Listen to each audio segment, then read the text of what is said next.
Hello student, आपका स्वागत है स्प्लिट स्टडी चैनल पे। तो चलिए आज का क्वेश्चन हम लोग डिस्कस करते हैं। क्वेश्चन दिया हुआ पहले इन्फॉर्मेशन है उसको हम लोग देखेंगे।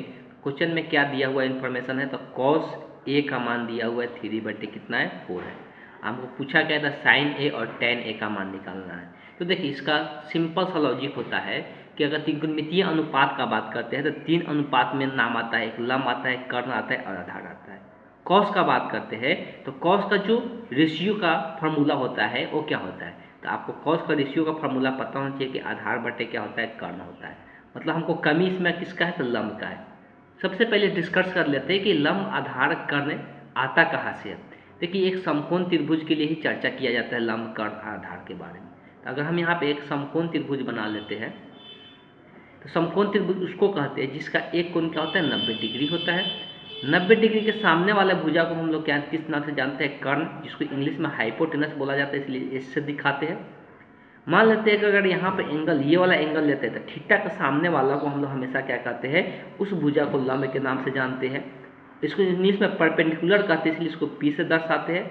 और जो एक भुजा बच जाता है उसको हम लोग क्या कहते हैं, तो आधार के नाम से जानते हैं। क्लियर। आधार को इंग्लिश में बेस बोलते हैं, इसलिए हम इसके दर्शाते हैं, बी से दर्शाते हैं।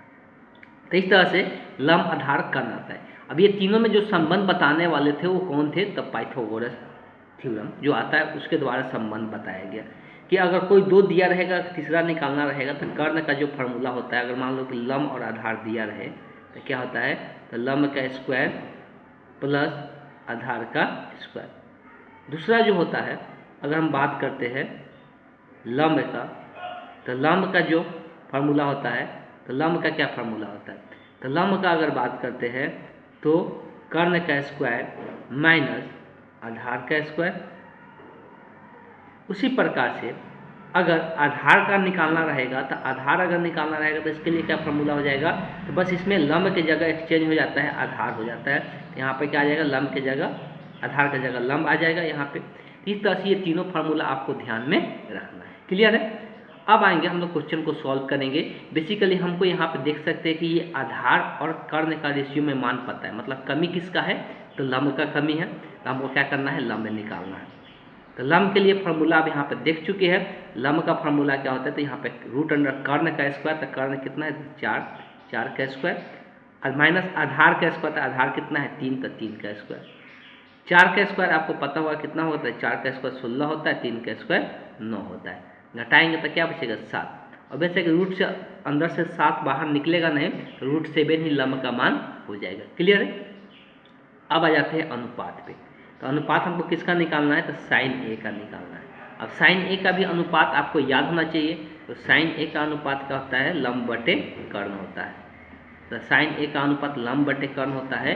और लंब जो यहाँ पे है कितना है, रूट 7 है, बटे अगर कर्ण का बात करें यहाँ से कर्ण देख सकते हैं कितना है, 4 है, रूट 7 बटे कितना हो जाएगा, 4 हो जाएगा। आगे अगर बात करते हैं टेन का, तो टेन का जो फार्मूला होता है रेशियो में क्या होता है, लंब बटे आधार होता है। क्या होता है, लंब बटे आधार होता है। लंब का अगर बात करते हैं तो यहाँ पे लंब कितना है, तो रूट 7 है, और आधार का बात करते हैं तो आधार कितना है 3 है, तो बटे में क्या हो जाएगा 3 हो जाएगा। तो इस तरह से हम लोग टेन भी निकालें। जितना भी अनुपात बोलेगा सब अनुपात निकाल सकते हैं। जब एक दिया रहता है तो एक दिया हुआ से एक का कमी रहता है तो इसमें कोई पर फार्मूला यूज करके क्या करना है, निकाल लेना है। क्लियर है। जब ये निकल जाएगा तो आप कोई भी रेशियो बच रहा है, 6 त्रिकोणमितीय रेशियो होता है, कोई भी रेशियो का मान आप ज्ञात कर सकते हैं। आई थिंक आपको जरूर समझ में आया होगा। फिर भी अगर किसी प्रकार का डाउट रह जाता है तो जरूर कमेंट बॉक्स में लिखिए, और नए क्वेश्चन के लिए व्हाट्सएप नंबर पर जरूर सेंड कीजिए, तो आपको सोल्यूशन मिल जाएगा। Thank you.